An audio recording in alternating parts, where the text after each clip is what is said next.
We've identified a new asbestos-related disease, and we're figuring out ways to avoid it. Her story lives on in each and every one of you. Firefighters that have lost their lives, that have really put everything on the line. My name's Barry Robson, and I am currently the president of the Asbestos Diseases Foundation of Australia. And I'm here at this conference with our vice president, Marie Stokes, and I've been asked to speak about our campaigns in Australia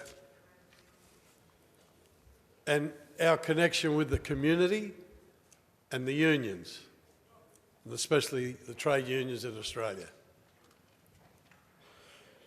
You saw Jeff Farey up here earlier, and he is the chairman of the Asbestos Safety and Eradication Agency. That was a campaign, a long campaign by unions, asbestos support groups, and the community to get that agency up and running. Another part of our campaign was to have a standalone asbestos research centre.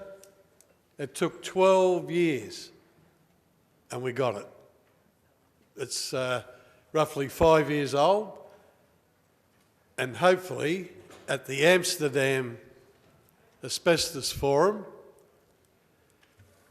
the Professor Nico von Zandwick will make what I do know is going to really please meso sufferers. Believe you me, he's got some exciting news about the research from Australia, that he heads up that team.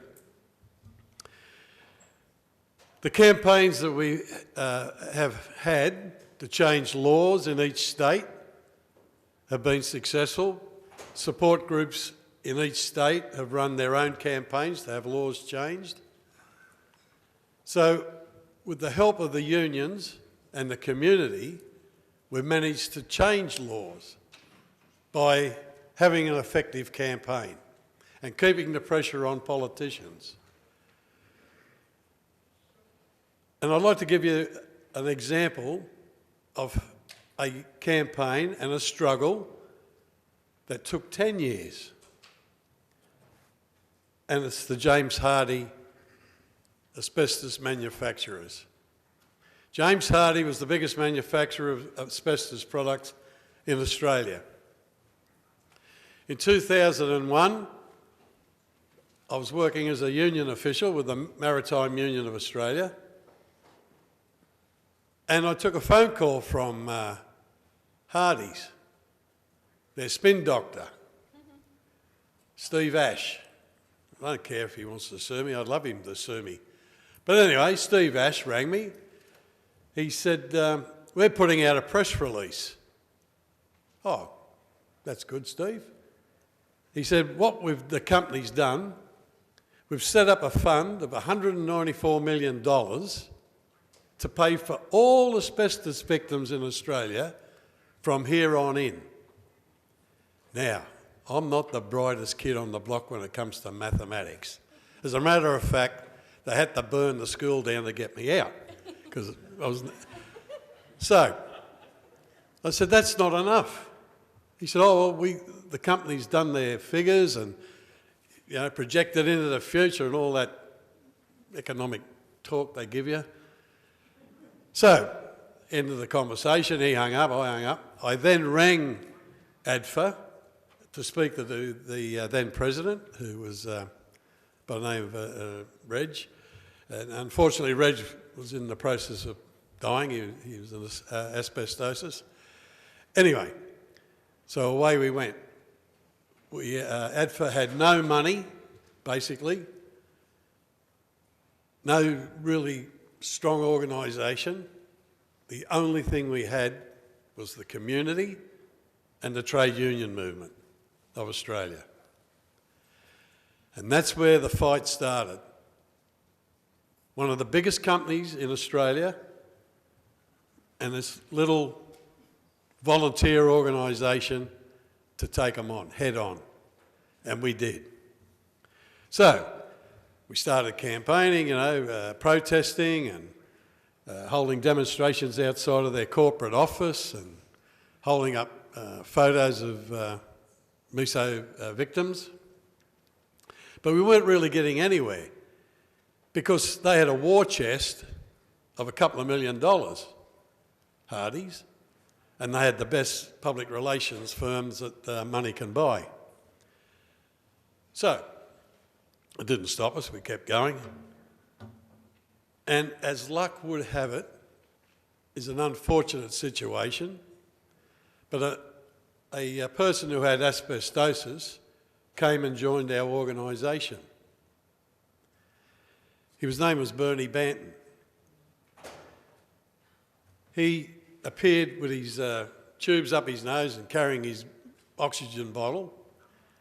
And we went to a few demonstrations, and the media loved it.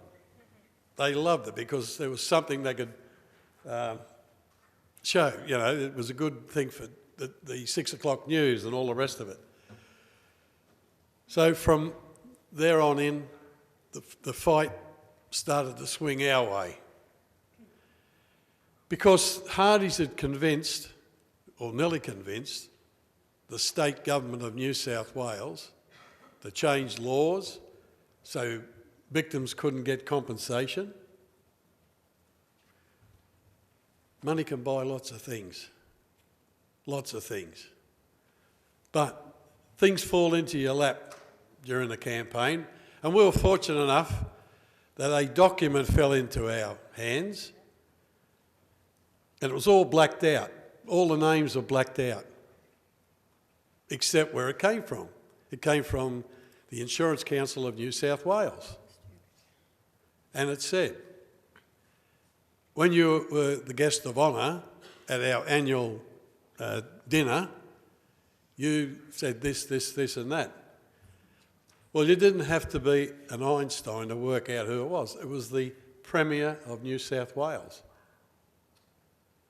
So, away we went. So we had the name, we had the document, right?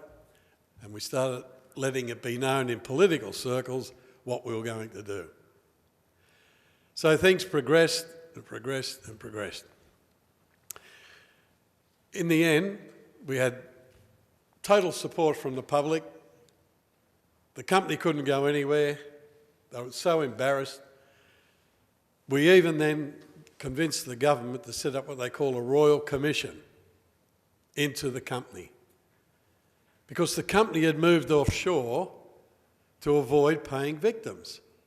They moved to Amsterdam. And for you to go to the company's shareholders meeting, number one, you had to have shares, which we bought some, right? I think we got 12, haven't we? 5. But it was enough, you see, that they had to give you all the documents as a shareholder, all their accounts, the whole lot, right? So we got all that in place, got the commission up and running, and lo and behold, we reached an agreement with the company. We signed a trust deed. It's worth 1.9 billion Australian dollars. It's spread over 40 years. We're 10 years into that trust deed. And in the first 10 years, the company, on 2 occasions, have not honoured the agreement by putting money into the fund to keep it topped up. So, the first time they did it, we had a protest outside the company headquarters. The media loved it, you know. Then in September last year, I took a phone call from the company to say that they would not be putting any more money into the fund, and the fund would be bankrupt in 2017. Anyway, I said to the bloke, that's not good enough, you've got to put money in, blah, blah, blah. He said, well, what we'll do, we'll start paying victims and their families in instalments. So instead of getting, say, $300,000 up front for compensation, they might give them $50,000 and then over the next 10 years pay off the rest. Well, every one of you in this room know these people don't live that long. So here was the company getting back to its old company mindset. Forget about the victims. We'll let them die first, before we pay them any money. Luckily, part of that agreement is a loan provision, and the state government and the federal government can top up the fund, and Hardy's have got to pay it back. Well, the compromise was, we're coming up to an election for the state government. We had a meeting with the Treasury people, and they weren't going to give Hardy's any money, and that meant the victims and families would have been on instalments, So, we then had a meeting with the State Attorney General, and we told him in no uncertain terms it would not look good in the election coming up to have victims and their families camped on the front steps of the New South Wales government parliament. They got the message. I mean, when election times come, politicians get nervous, So, lo and behold, they never contacted us. We read it in the newspapers that they were going to give Hardy's an extra $119 million, which takes them up to the maximum level of $320 million that they can borrow to top up the fund. So, that got the government off the hook, but it hasn't got the company off the hook, because they got 30 years to pay that money back.